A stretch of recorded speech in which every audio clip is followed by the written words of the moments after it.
aurait-elle choisi de faire revenir? C'était l'œuvre de la Providence. Elle voulait que je poursuive mon combat.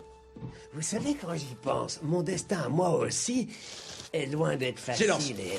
La première étape cruciale consiste à recueillir des renseignements fiables. Et bien entendu, un kiosque à journaux regorge d'informations.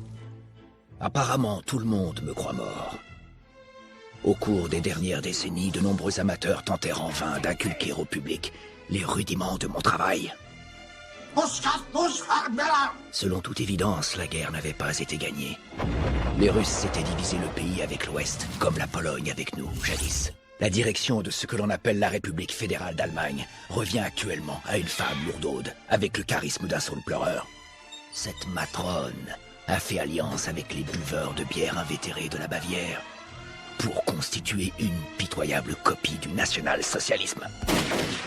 Face aux représentants de la social-démocratie, je sens les larmes me monter aux yeux.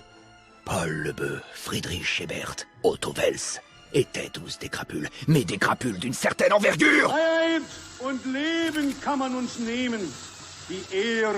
Aujourd'hui, la social-démocratie est conduite par un gros benet ventru et une poularde de basse-cour simplette. Stricken für den Wechsel. Le seul espoir réside désormais dans un drôle de parti qui se fait appeler les Verts.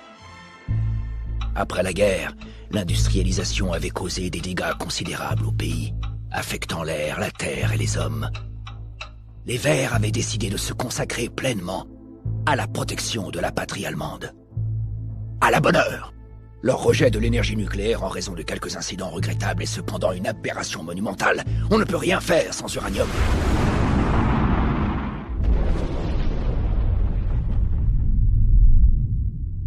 Et même la Pologne existe toujours, en empiétant sur nos territoires.